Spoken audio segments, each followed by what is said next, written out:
Hello, welcome to yet another episode of Law Unplugged. With us today, we have Mr. Raghav Mendiratta, who's a 2019 alumnus of Rajiv Gandhi National University of Law, Patiala, and is currently pursuing his LLM from the London School of Economics. He has been a part of the Oxford Annenberg Institute of Media and Policy and the Stanford Center for Internet and Society. In this fun episode, he will be talking about his 5-year journey in RGNUL Patiala, the key differences he observes in the teaching methodology of Indian law schools as opposed to the UK law schools, and his journey behind starting his own NGO called Jago Foundation. In case of any feedback, please feel free to reach out to us on LinkedIn as well as on YouTube. Please share, like, and subscribe to Law Unplugged. So without any further ado, let's jump right into the discussion. Hello, namaste, and welcome to Law Unplugged. Today, we have with us a renowned personality of the legal circle who has studied not only from one of the best universities in India, but also one of the best in the world. He is none other than Mr. Raghav Mendiratta. Sir, so how are you doing today? I'm doing well. Thank you for the very kind introduction. I am a young lawyer, I just like to put it that way.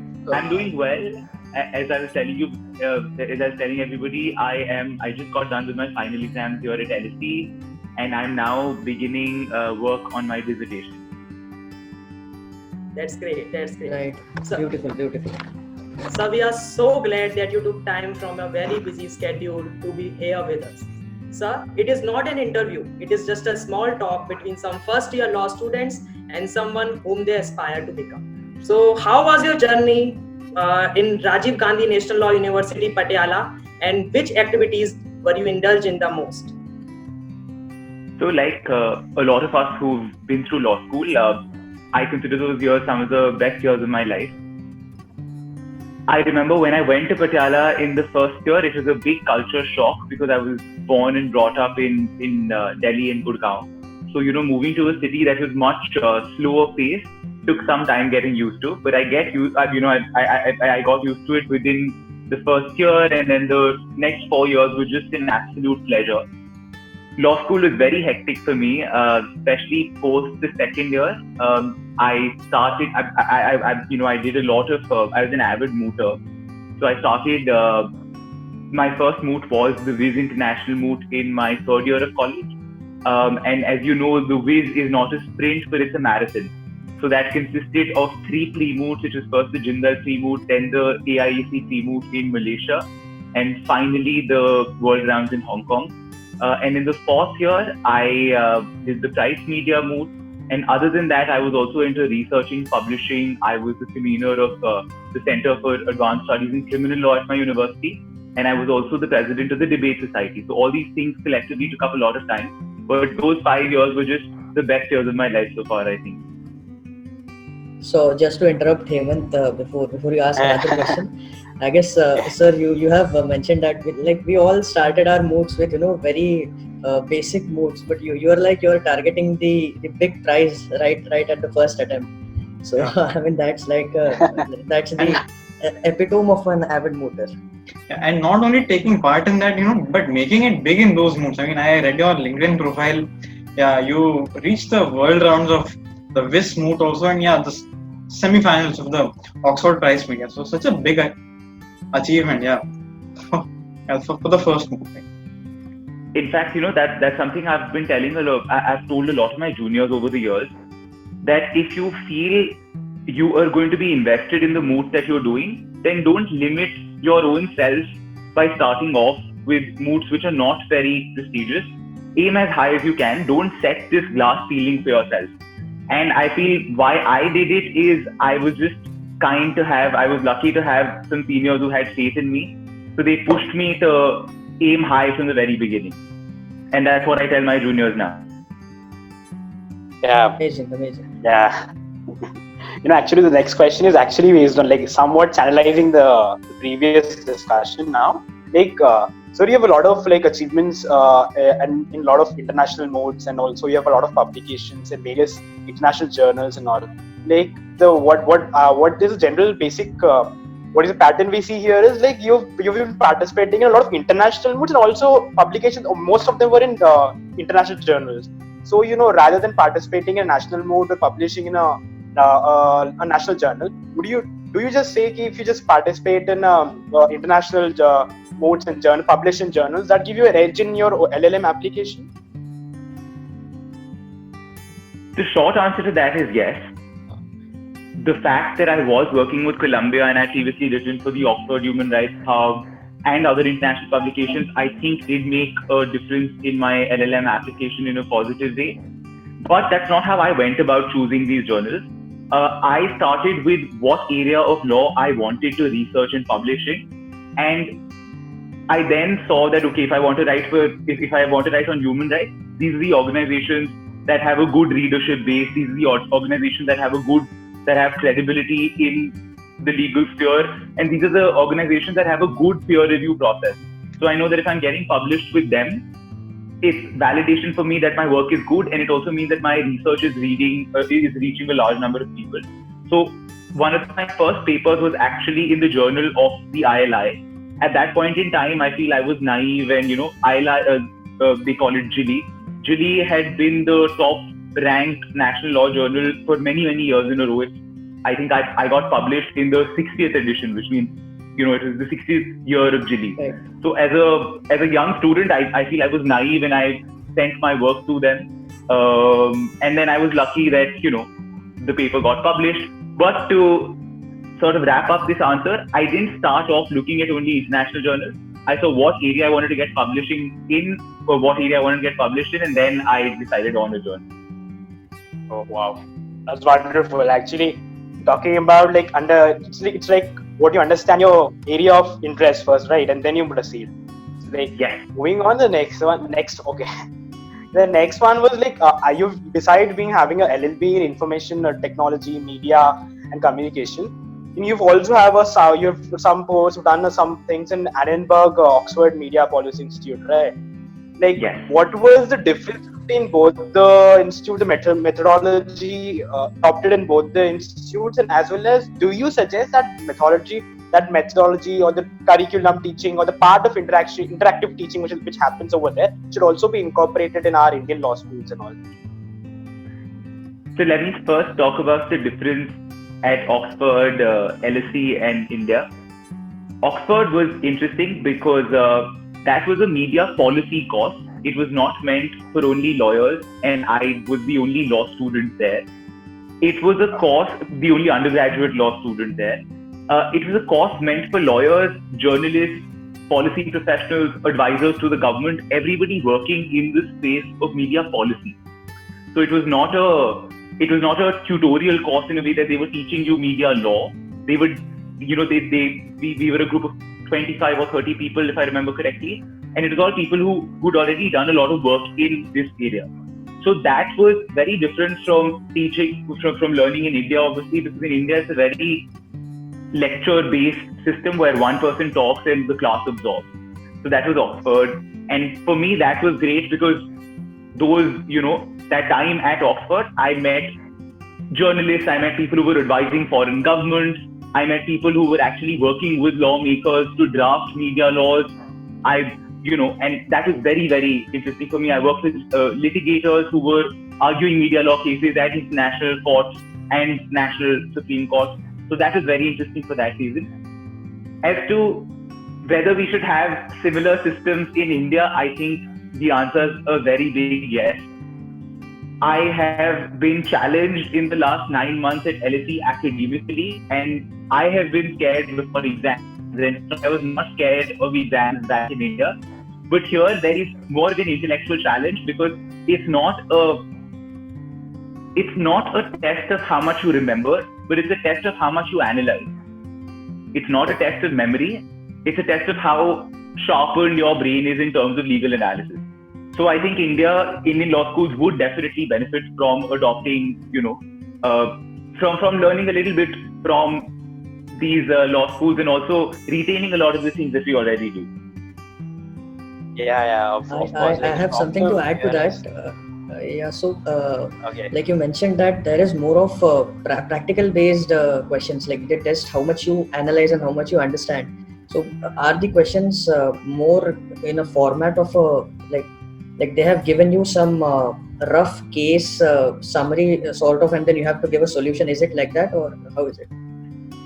Yes. So exam questions at LSE were of two kinds. One of them were essay-based questions, where you were given a statement and all it said was discuss.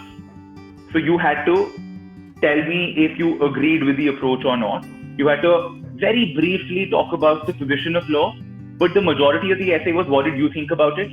And the second kind is what they called a problem question, where it was, let's say, a 2-3 page problem question, and then you'd have to analyze it, or how the question was framed was, this is the situation, advise the litigant or advise this company, or UK is now making a law similar to the GDPR after Brexit, advise the government on how it can make enforcement better, things like that.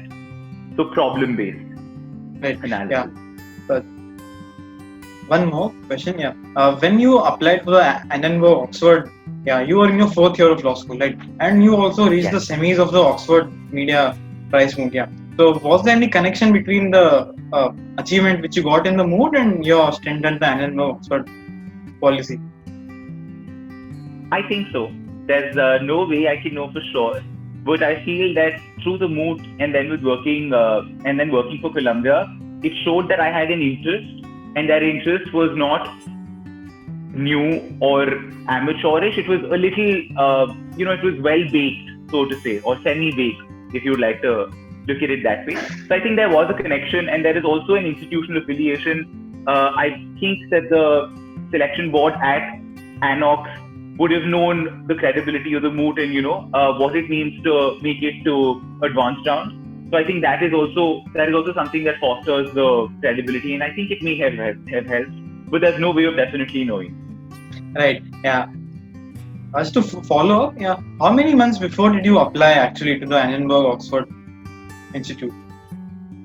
I remember the application window started in March of 2018, and I submitted my application. So I had applied through the scholarship route, so things were a little more complex with that route. I remember submitting my application in April 2018, and the school was supposed to start in June of 2018. So about 4-5 months. Okay. Right. Yeah. Okay. Great, sir. As you also run an NGO, and it has been the most fulfilling ventures for you personally, as you have mentioned. So how did it strike you to start the NGO, Jago Foundation, Jagrikta Aapke Adhikaron Ki? So I had been working with the Legal Aid Society of my law school, and though the society was doing some very good work, I still had a drive with a few friends of mine to do a little more. So I set up Jago at the beginning of when I was interning with, so I think in 2017. And the drive was just to do more and have an umbrella, an organization which could then be the hub for more people to meet and for us to do more activities. When you set something up, it's an incentive for you to take out time from all the other things you're doing. You may be researching, writing, doing things for your own career, but it's just an incentive for you to do a little more. So that was the motivation. And in terms of how it's been, that was it was really, really fulfilling. I remember one of the first sessions that Jago took was at the Deaf and Dumb school in Patiala, and we had taken a session on changes in the Persons with Disabilities Act. At that point in time, there had recently been an amendment, and I remember that in that session, which lasted about an hour and a half, we left half an hour in the end for questioning, and we'd spoken to them about the law, and in the end, there was a girl who was in class 11, class 12. She'd already become a major. She was 18. And she said that I'm not being able to open a bank account because the bank manager says that you were blind. It also had blind students. This is a fully residential school for deaf, dumb and blind students, though the deaf and dumb students were the majority of the school population. She said that the bank manager is not going to let me open an account because he says that if we give you money and if you don't count them tomorrow, you're going to say you didn't give me money correctly, or that there are chances of you being defrauded and that liability is going to be on us. Just very, very reasons which are not rooted in law. So we went to the bank branch with this student and we spoke with the manager. We said that, under the law, you cannot deny a person with a certain disability, if they are a major, you cannot deny them legal status. So you are by law required to open this bank account, and if you don't want to open it, give it to us in writing, and then we're going to take it forward. We're going to pursue you.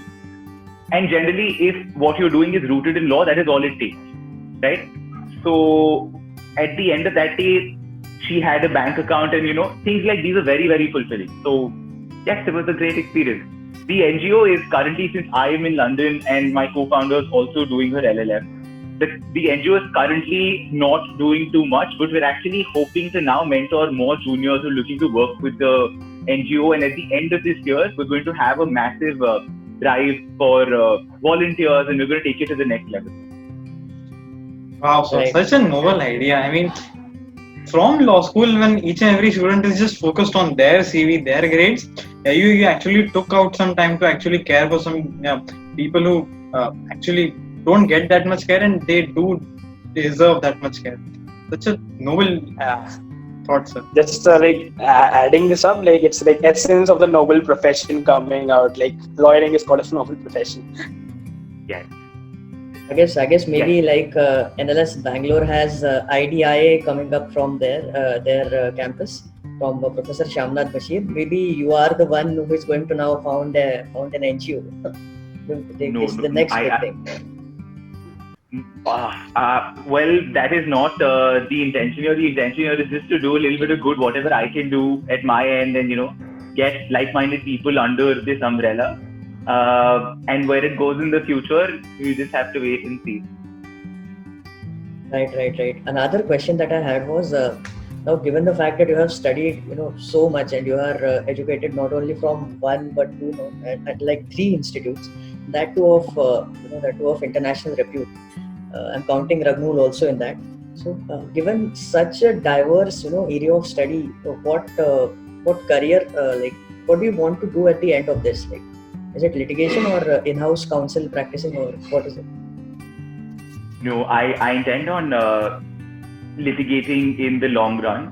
I've always had that clarity that I want to do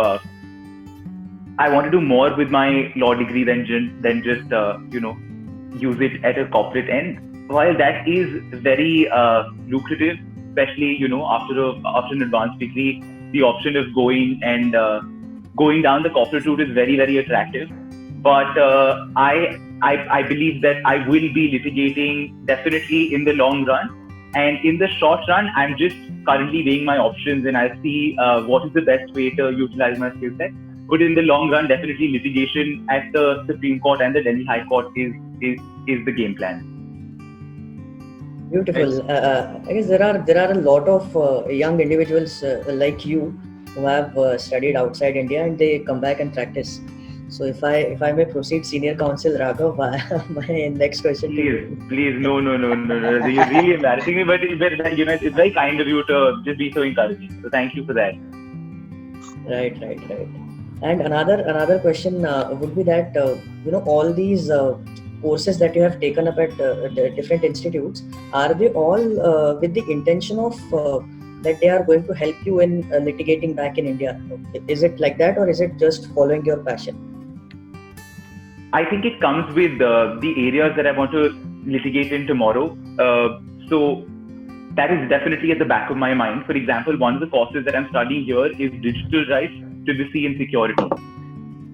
Now I know that when I do set up my independent practice, these are areas of law that I hope to specialize in.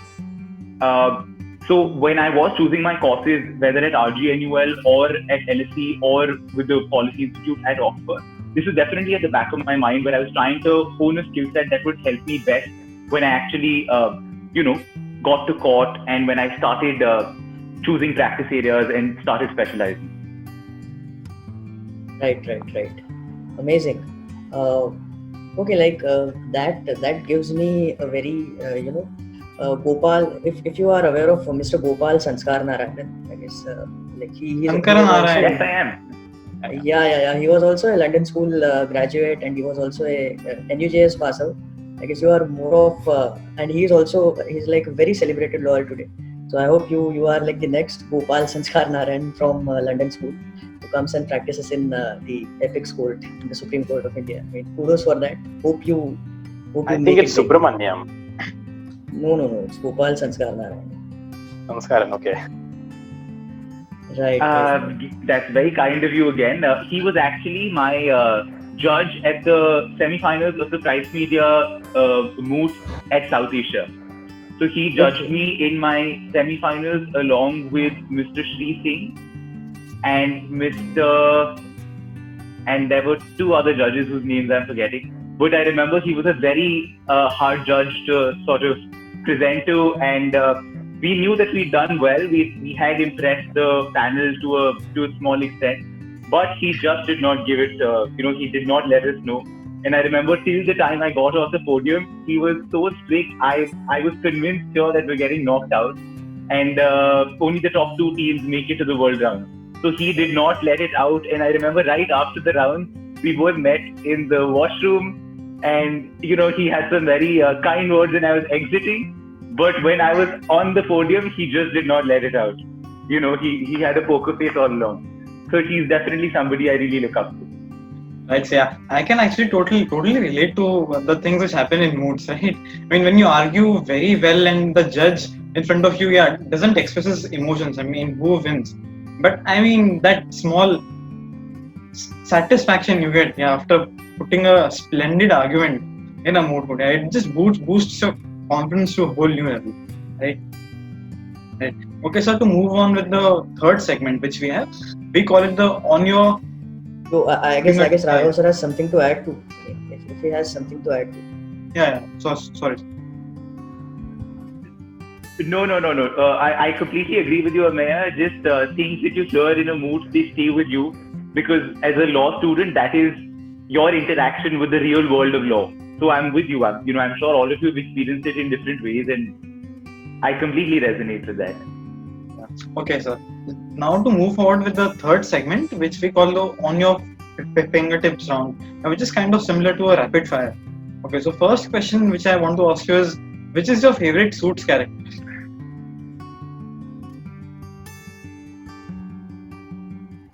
Okay, this is I think Mike Ross.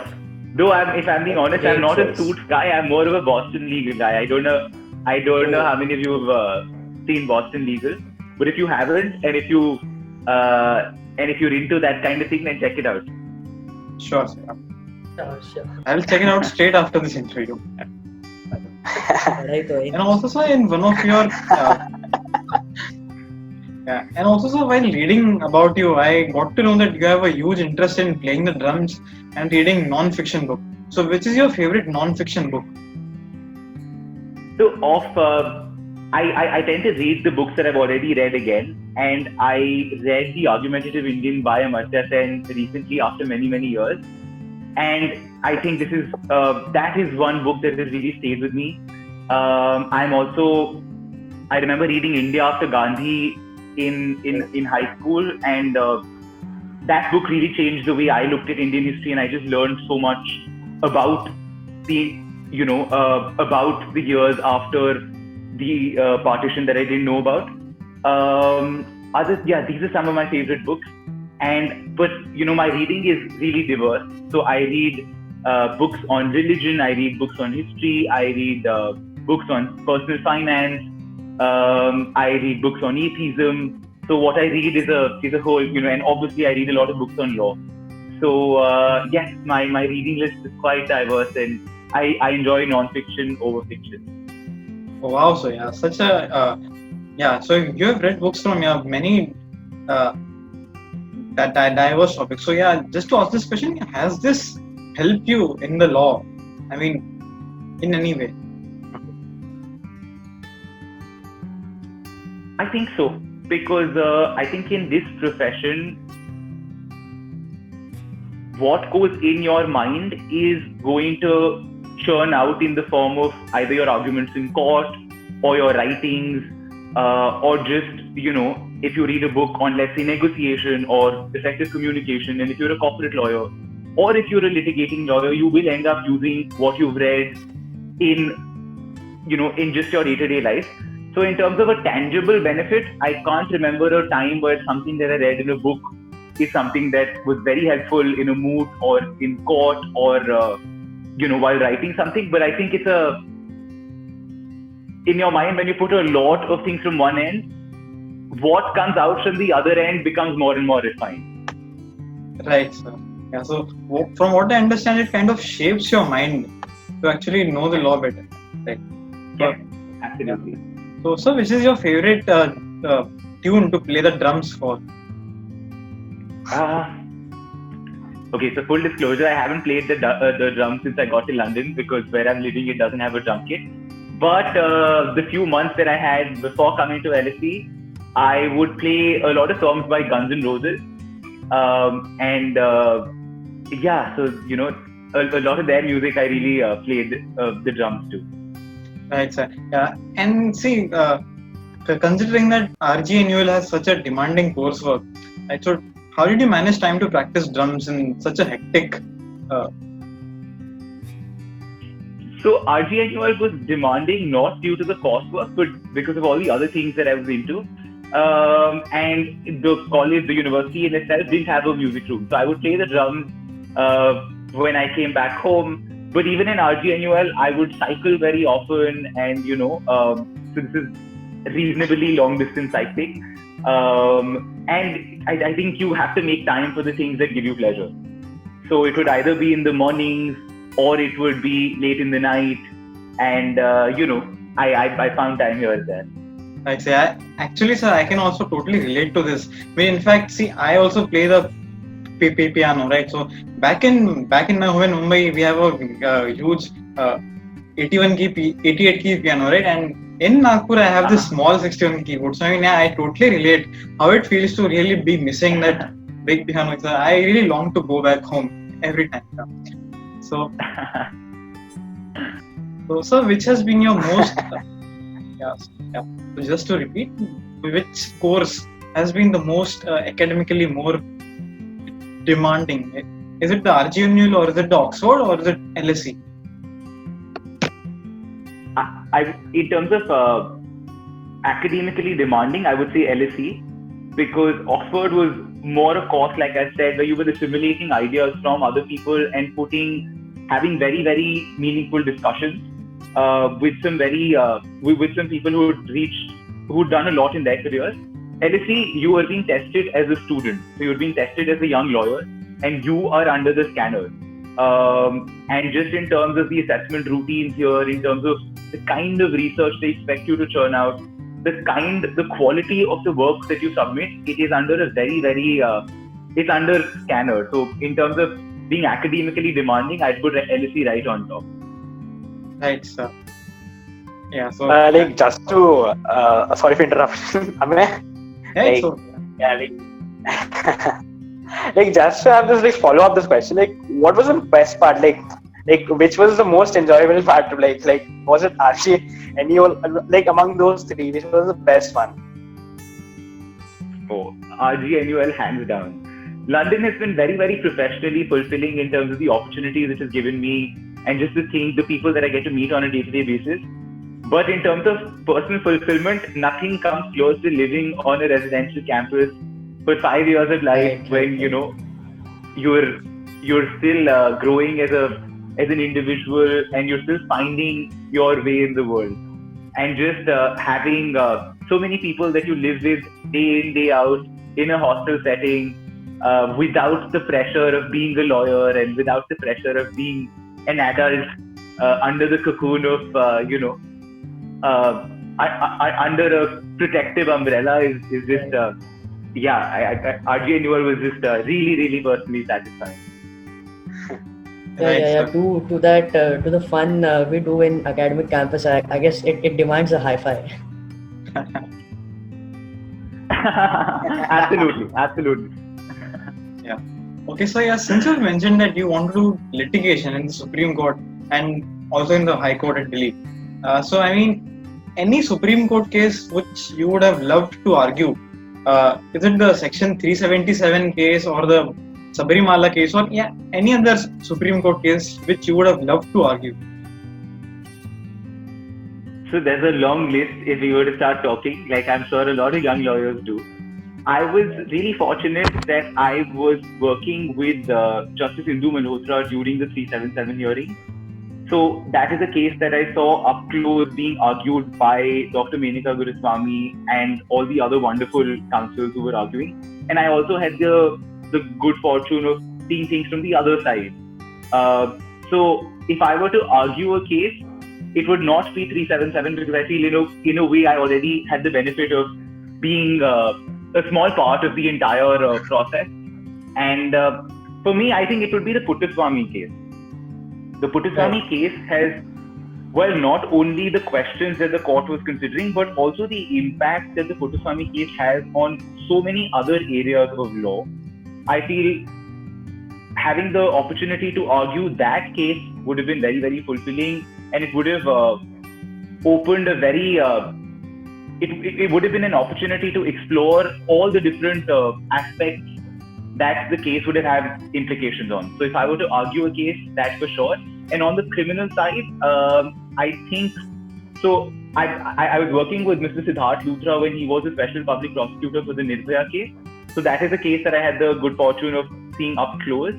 And on the criminal side, if it were a case, it would probably be that case. It would probably be arguing the Nirbhaya case from the prosecutorial side. That would have been a very, very demanding and a fulfilling experience. Yes, yeah, indeed. Yeah, how would it feel, I mean, to actually argue before His Lordship Justice D.Y. Chandrachud and to basically make him overturn his own father's verdict. So it is such an achievement, right? Absolutely. And I remember when Dr. Menaka Guruswamy was done with her arguments in court, everybody was moved. You could see that the 5 judges that, so you're just talking about how passionate arguments can move judges. It happened in the Puttaswamy case, absolutely. But it also happened in so many other cases where the counsels are actually able to bridge that wall and they're able to go beyond just questions in law to making such emotional pitches that judges are forced to consider their own beliefs. Right. Quickly following up to that question, the last question, I often see that when people are asked this question of which case do they want to appear in, or what they would have been had they given a chance, I often see that people don't answer Keshwan and Bharti. I'm very fascinated why they don't do so. I mean, is it because of the controversy, or what's the case? No, so for me personally, I remember watching a video by Justice Chandrachud where he said that every generation has to fight its own fight for liberty, and we belong to this generation. So you may, it goes without saying that just being around at the time that the Keshav Bharti case was being argued in the Supreme Court, it would have been unbelievably it would have been a very enriching experience to be there in court, or just the prospect or the thought of arguing it is unbelievable. But I believe that if every generation has to fight its own fight for liberty, then the cases that I want to be arguing, I obviously have a bias in terms of I see the struggles that our generation has, and I want to be a part of those movements. I want to be a part of those struggles. I want to be a part of those legal cases that have implications on the laws that are governing the society. Right, and shortly to add to it, because we are running very short on time, I haven't given a chance. I would have definitely argued in Raj Narayan versus Indira Gandhi, because I definitely want to cross question the Prime Minister someday. Wow. Right. Absolutely. I guess absolutely. That would have yes. And imagine just the impact that you would have had on democracy. Just knowing that you were a part of history in that way would have, you just can't begin to think what it would have meant. Right, great. I think I want to take your quick experience on how is it working with judges in Supreme Court. How is it? How's the experience of interning with them? Well, it's a draining experience. Judges' chambers generally have a very heavy workload, and on miscellaneous days, so Monday and Friday, Supreme Court judges hear about 60 to 70 fresh cases, and you have to, when you're working in a judge's chamber, you've obviously got a team of people, but there's a very high workload for everybody working in the office. So it's a very draining experience, but it's also an experience that teaches you a lot. I remember when I was at Justice Lalit's chambers, I would go to court every day, and I'd make, so I could ask good questions after court. I would read all the files, of the interesting cases which are coming up. I would make notes, I'd do some research before the hearings, and then I would go to court, listen, have my questions, observe all the counsels arguing, and then, try to find 10-15 minutes off the judge's time and ask some questions. And some of the things that I know about evidence law were completely, I learned so much from working at Justice Lalit's chambers about evidence law that I think studying evidence in law school for 6 months did not teach me that much. So it's a very, very enriching experience. And, it's an experience that teaches you a lot about advocacy as well, because you see how counsels are presenting the law, and you also, from a very objective third-person standpoint, also see how that is being assimilated by the judge. So if any of you get the opportunity to do that, it's something you should definitely consider. Right, and I think the moment you said your favorite was Micros, I mean, this is out of nowhere, but just to recall, when you said your favorite was Micros, I could visualize you looking, 85% similar to Micros. You look that good. You speak in that accent. I mean, accent is obviously a very subjective thing, but again, I have this bias, so I would say your accent is somewhat similar. I don't know what to say to that. You've caught me off guard, but I wish I had the good looks and the money that he does. That's all I can say. Right. I guess that was very fortunate. Amay, you have something to add? Yeah, I mean, I just wanted to say that such a great session we have had here. I mean, again, this unfortunate time, has to, end now. We can't say no, but it has to end now, right? So, anything anyone would like to add now? Yeah. Yes, I just want sir to if it's comfortable with you, can we meet sometime soon again? Maybe for a brief Absolutely. session. Yeah. So I am currently in London, and I don't know when I'll be back in India, but I have some. I know a couple of some faculty members at your university, and I was in fact considering coming down once I'm back for a short period, and I'm hoping to meet all of you in person. Oh, that would be great, sir. That would be great. Wow. Yeah, I can't express my emotions. Guys, you guys are doing a great job with this startup, and I wish you all the very best. And I'm sure that if you guys put in just the amount of hard work that you've been putting in so far, it's going to reach places. And I'm just here for all of you, for advice, and for anybody else who's watching. So all the very best, and I'm sure you'll make it wherever you want to make it. Thank you, sir. Let's hope it happens soon. Thank you. That was encouraging. Okay, sir. Right, we definitely hope to see our name added to the alumni network that you have. Maybe someday we make it to London School. Hopefully. Oh yeah. Fingers crossed. What for meeting Supreme Court? Oh, definitely. Absolutely. Sure then. I think we are only 2 minutes left to 5, so I guess we have to say bye. Thank you so much, sir. I'm talking also, but I'm hoping to do that in person someday. Oh, Sure. Definitely. Okay, So sir. this was Bye. Okay. Yeah. Bye, sir. Take care. Thank you so much. Bye bye. Bye. Bye, sir. All the best. Bye. Thank you. Bye.